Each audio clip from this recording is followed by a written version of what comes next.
और मन को प्रसन्नता होती है। और महात्मा गांधी का नाम लिया आपने और महात्मा गांधी के नाम से स्कूल शुरू किया।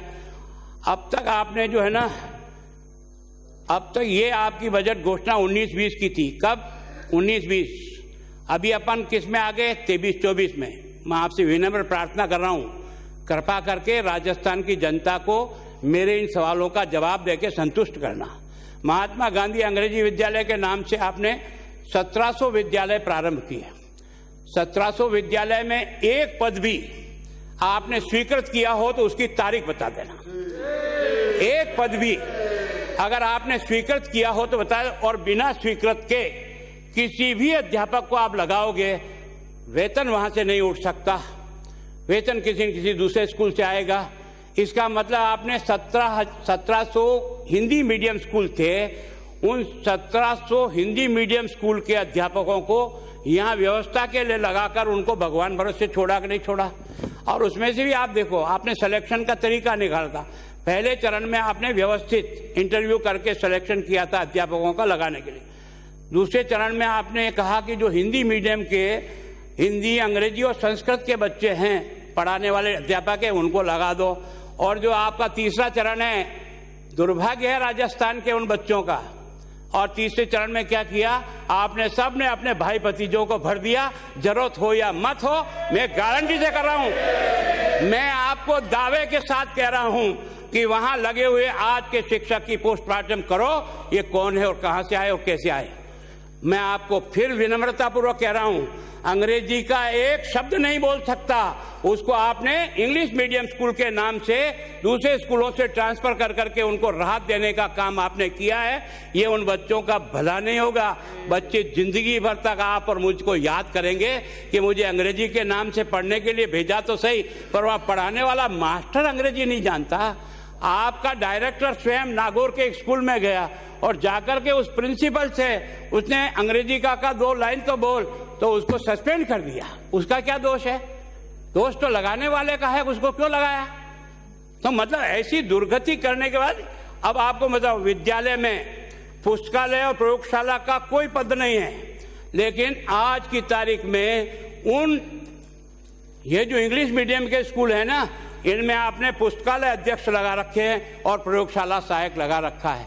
ये केवल तनख्वाह देने के लिए और अपने बच्चों को एडजस्ट करने के लिए बनाते हैं ये स्कूल, या उन बच्चों के भविष्य को सुधारने के लिए बनाते हैं? अभी आपने ये जो शिक्षाकर्मी स्कूल के बारे में आपने कहा था कि हमने तो नहीं कहा था आप ऐसा करो। आपने कहा अपने घोषणा पत्र के साथ पैरा टीचर और सारा समस्याओं को यथोचित समानांतर नियमित किया जाएगा। मैंने नहीं कहा आपको लिखने के लिए आप नियमित किया जाओ, लिखो। आपने नियमित किया जाओ। हुआ क्या? बीडी कला साहब की कमेटी बना दी। उस कमेटी ने 4 साल में रिपोर्ट दी क्या? कोई हल निकला क्या? नहीं निकला। नहीं निकलने के बाद आपने क्या किया है कि 11/1/22 को आपने कहा कि हम इसके लिए नियम बनाएंगे और नियम बना करके इसमें अध्यापक लेंगे। मैं सोचता हूं जब आपने इन शिक्षा कर्मियों के लिए वोट चाहिए थे, तब तो आपने उनको कोहनी पे गुड़ लगा दिया कि हम आपको नियमित करेंगे। वो बच्चा लालच में आया, स्वाभाविक हो, चाहे मेरी बच्ची हो चाहे आपका बच्चा हो, उसके मन में आएगा कम से कम ये तो होगा, लेकिन वो नहीं हुआ। और उसके कारण से आपने अभी जो नियम निकाला वो आगे बताऊंगा मैं आपको। वो नियम इस बच्चे की मदद नहीं करा, इस बच्चों को डुबो रहा है। जो संविदा कर्मी को आप नियमित करोगे ना 1,10,000, वो आपको समझ में आएगा बाद में। यानी इस कारण से आपने इस 15वीं विधानसभा के मेरे एक उत्तर में आपने बताया था कि शिक्षाकर्मी, पैरा टीचर और पूर्व की भांति कार्य करते हैं, उन्हें संविदा का दर्जा देने की परंपरा नहीं रही है। ऊपर मैंने राज्यपाल का अभिभाषण कहा, उसमें वर्ड टू वर्ड लिखा कि ये भी उस संविदा कर्दी में आकर के इनको लाभ मिलेगा। इनको आपने माफ नहीं किया। अब आपने क्या किया है? एक नई योजना निकाली है विद्या संबल कि इसमें आप आओ, अप्लाई करो। और उसके कारण से लाखों बच्चों ने एक बार रिकॉर्ड बोलाकर इनको कहना कि तुम बोलो कितने बच्चों ने विद्या संबल योजना में अपनी दरखास्त दी है। वो लाखों में है। और उसके बाद आपने 14 तारीख को एक आदेश जारी कर दिया। सब कुछ काम कर दिया उन बच्चों ने। 400 करोड़ रुपया उन बच्चों का लगा है आपके यहाँ अप्लाई करने में। और उसके बाद आपने निकाला कि इसको हमने स्थगित किया गया। और स्थगित करने के बाद अभी आपके डायरेक्टर ने आज की तारीख में एक आदेश निकाला। ये 10,000 इंग्लिश मीडियम के जो बच्चे हैं ना, इनकी भर्ती के लिए एक आदेश निकाला उन्होंने। और उसमें से आदेश में आपने लिखा है, ये जो आपने नए नियम बनाए ना, राजस्थान कॉन्ट्रेक्चुअल हायरिंग रूल्स 22, इसके नियम 6 में आपने क्या लिखा है, तहत ऊपरी आयु सीमा 40 वर्ष रखी गई है। अब ये जो आपका संविदा का कर्मी है, ये तो 8 साल से 10 साल से 15 साल से काम कर रहा है, ये तो इसमें 40 साल की उम्र पार कर गया, तो इसको तो आपने बाहर निकाल दिया। यही है ना अभिप्राय इसका। फिर इसका नियम 13, संविदा कर्मियों को एक मुश्त वेतन। अध्यक्ष महोदय, आप भी अध्यापक रहे हो, मैं तो स्कूल अध्यापक रहा हूँ, पर मन में अभी भी अध्यापक का थोड़ा बहुत अंश बचा है। बहुत दुख होता है कि जब हम इस तरह के काम करते हैं तो मन को कष्ट होता है। एक मुश्त वेतन 10,400 रुपये हर महीने का प्रावधान किया गया है, जो 9 वर्ष पूरा करने पर 18,500 रुपये तथा 18 साल पूरा करने पर 32,300 रुपया मिलेगा। इस प्रकार नियमित कर्मचारियों के समान काम करने के बाद भी उनका वेतन इससे काफ़ी कम होगा। जबकि आपकी मिनिमम वेज कितना है? क्या मेरा ये अध्यापक, ये जो शिक्षा कर्मी है, ये मिनिमम वेतन पाने का भी अधिकारी नहीं है कानून के तहत? हर बच्चा तो सुप्रीम कोर्ट नहीं लड़ने जा सकता है, लेकिन हम तो जा सकते हैं ना, हम तो समझदार आदमी है ना। सालों में इसमें लिखा है, सालों में संविदा पर काम करे कर्मचारियों के उनकी पहले से की गई सेवा 9 साल 18 साल वेतन वृद्धि का लाभ नहीं मिलेगा। इसका मतलब उनकी पुरानी सर्विस गई गद्दी नहीं मिलेगा। सेवा काल की गिनती समझने का प्रयास करो, कम से कम बनाते समय कोई पढ़ लिया करो रे भले आदमी। गिनती नियमित होने की दिनांक से चालू होगी। इसका मतलब ये जो आप अभी 2 फरवरी को जो कर रहे हो आप, उनकी गिनती पुरानी तो सब गई और इसके बाद गिनती शुरू होगी। इन नियमों को लागू होने के बाद भी यह कर्मचारी सरकार के स्थायी कर्मचारी नहीं होंगे जब तक कि वह जिस विभाग अथवा योजना के संविदा पर काम कर रहा है उसको सरकार नियमित पद के कन्वर्ट नहीं करती। यदि नियमित होने के बाद भी नियम 20 के तहत संविदा कर्मी स्क्रीनिंग कमेटी द्वारा नियमित किए जाएंगे, उसमें कम से कम 5 वर्ष तक संविदा पर काम करना पड़ेगा। ये है हमारे संविदा कर्मियों के प्रति आपकी हमदर्दी। वोट पाना हो जब तो नियमित करने का गुड़ लगाते हो और बाद में ऐसे नियम बनाते हो जिसको बैठ के रोएगा। फिर आपका विभाग क्या कर रहा है, कोई देखने वाला भी है कि नहीं? मैं तो जब इसको पढ़ने का प्रयास किया तो बहुत अफसोस हुआ है। यानी ये गार्गी पुरस्कार हमने 98 में शुरू किया था। इसलिए किया था कि जो गांव का बच्चा या 10वीं और 12वीं के बोर्ड में जिन बच्चों को 75% से अधिक अंक आते हैं, उनको हमने 2 साल की पढ़ाई के लिए 3,000 रुपया दे करके उन बच्चों की मदद करने का मैं बताता हूँ। वर्ष 21-22 में छात्राओं की संख्या 70,000। ये सब विद्वान साथी आपके बैठे हैं, मेरी बात को नकारना कि मैंने ये आंकड़े गलत इकट्ठा करके ले आया हूँ। छात्रों की संख्या 70,914 एवं 22-23 में 1,43,929 छात्रों को अभी तक गार्गी पुरस्कार योजना के तहत पुरस्कृत नहीं किए गए हैं। बातें करते हो आप, केवल और केवल तर्क के लिए तर्क करो तो आपकी इच्छा है। निःशुल्क, अभी आपने देखा होगा मेधावी छात्रों को लैपटॉप और टैबलेट वितरण की योजना आपने बनाई। राजकीय विद्यालय में कक्षा 8 और वैकल्पिक बोर्ड में 10वीं और 12वीं में 75% से अधिक अंक प्राप्त करने वाले बच्चों को प्रथम 6,000 स्थानों पर आने वाले विद्यार्थियों को और जिले की मेरिट में आने वाले 70% से अधिक के बच्चों को 100 बच्चों को, ये सब मिलाकर के 3300 बच्चे होते हैं। इन 3300 मेधावी विद्यार्थियों गत 3 वर्षों से लैपटॉप के स्थान पर टैबलेट दिए जाने के आदेश हुए, कुल 65,100 टैबलेट एवं वर्ष 22-23 के 27,900 टैबलेट कुल 93,000 टैबलेट वितरण अभी तक नहीं हुए हैं, अभी तक वितरण नहीं हुए हैं। फिर आप कृपा करिए, स्कूल खुले और बिना अध्यापक के स्कूल खुले तो उस बच्चे का आप भला नहीं कर रहे हो। वो बच्चा जो अंक लेकर आएगा जिंदगी भर तक उसके पीछे चिपका रहेगा, उसका दर्द तो उसको ही महसूस होगा। मैं आपको तस्वीर बताता हूँ। ये आपका माध्यमिक शिक्षा की स्वीकृत और कार्यरत पद है, क्योंकि ज़्यादा पढ़ूंगा समय अधिक लगेगा। लगभग आपका है ना, ये जो आचार्य, बिना आचार्य के कोई स्कूल चल नहीं सकता। बाकी स्टाफ कमजोर होगा तो चल जाएगा, पर अगर प्रिंसिपल सही हुआ तो वो बच्चों को ठीक प्रकार से एजुकेशन करेगा। 16,360 पद है माध्यमिक स्कूल में, उसमें से 6,581 पद खाली है। 6,581 पद खाली है। आपका वाइस प्रिंसिपल 12,421, उसमें से 10,201 पद खाली है। व्याख्याता 54,167। मंत्री महोदय, केवल और केवल इस जनता के द्वारा पैसे का आनंद करना ही हमारी जिंदगी का असूल है तो ले, कोई चिंता नहीं। भगवान देख रहा होगा आपको और कोई नहीं देखेगा।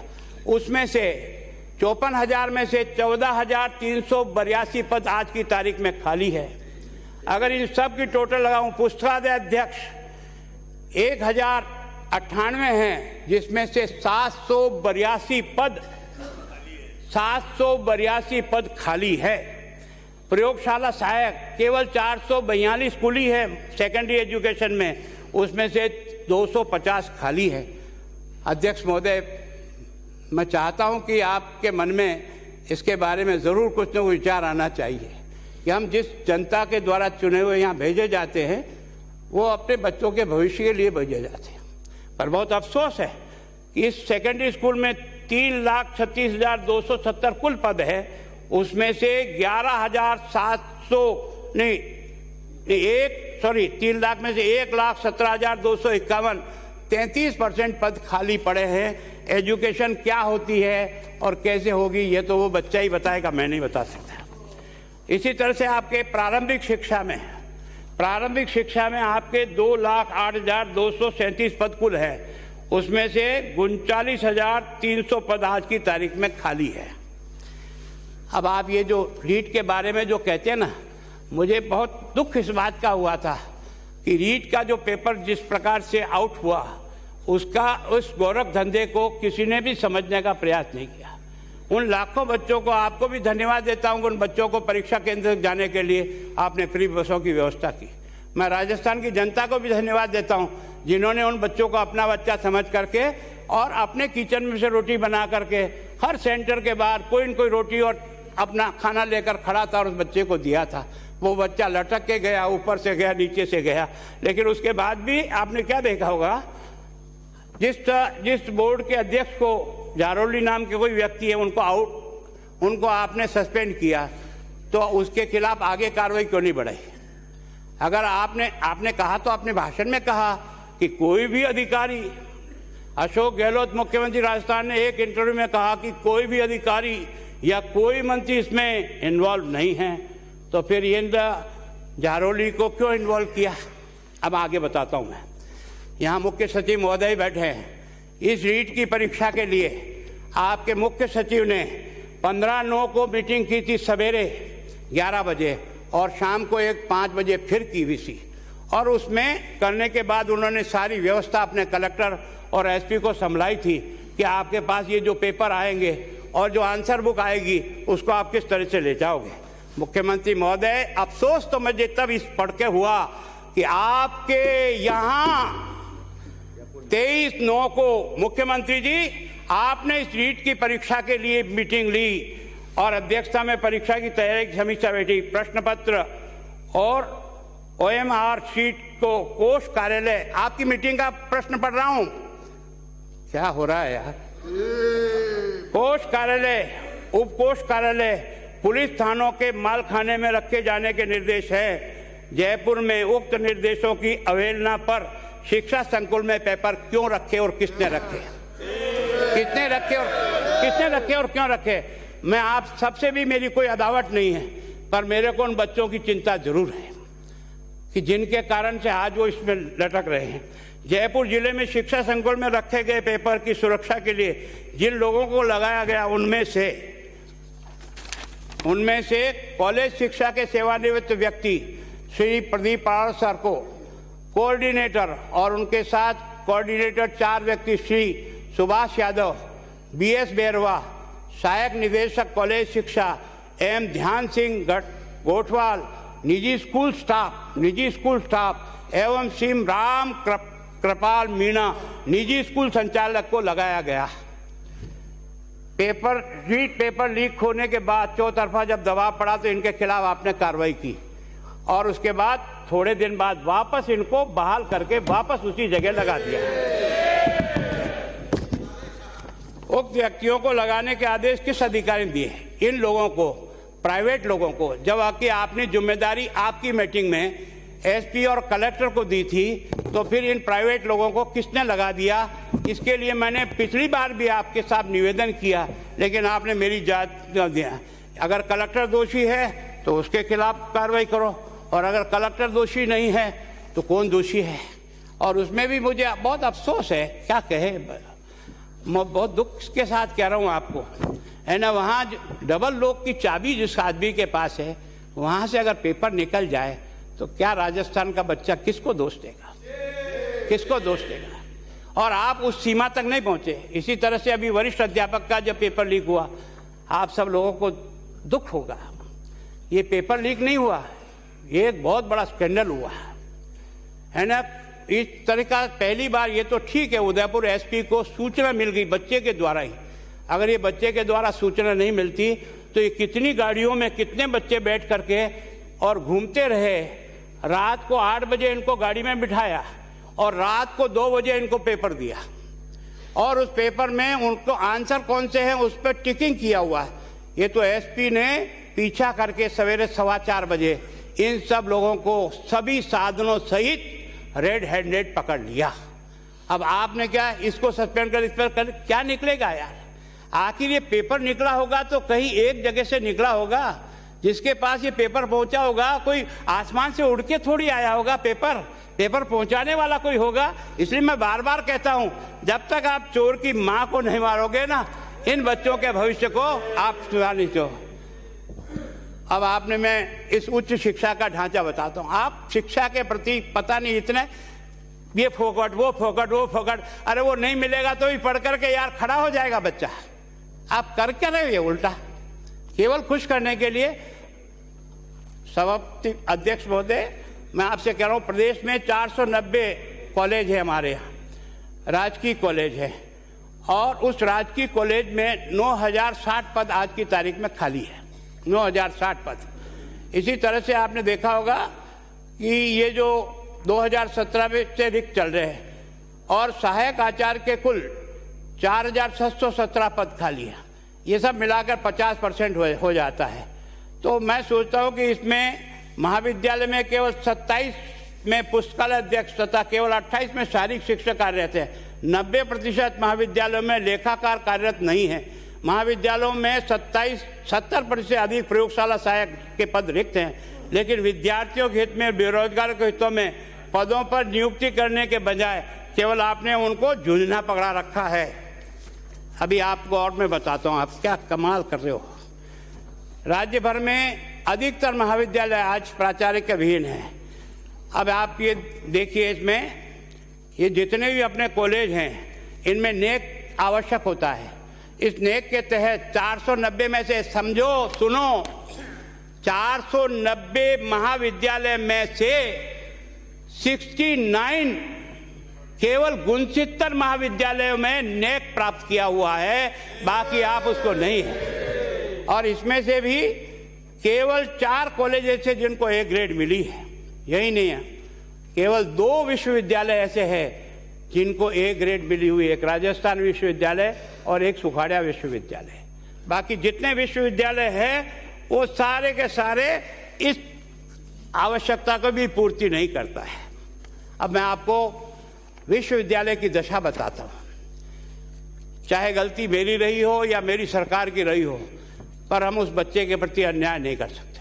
हमने की तो हमको भी सजा मिलनी चाहिए, लेकिन ये विश्वविद्यालय चल रहे हैं या मजाक हो रही है? क्या कर रखा है? पैसे बचाने का धंधा कर रहे हो और फिर लोगों को फोकट में बांट करके ठगाई का धंधा करना चाहते हो। मैं बताता हूं आपको, दुर्भाग्य है, राजस्थान यूनिवर्सिटी 1016 पद स्वीकृत है, शैक्षणिक पद 1016, उसमें से खाली है 525, 51%।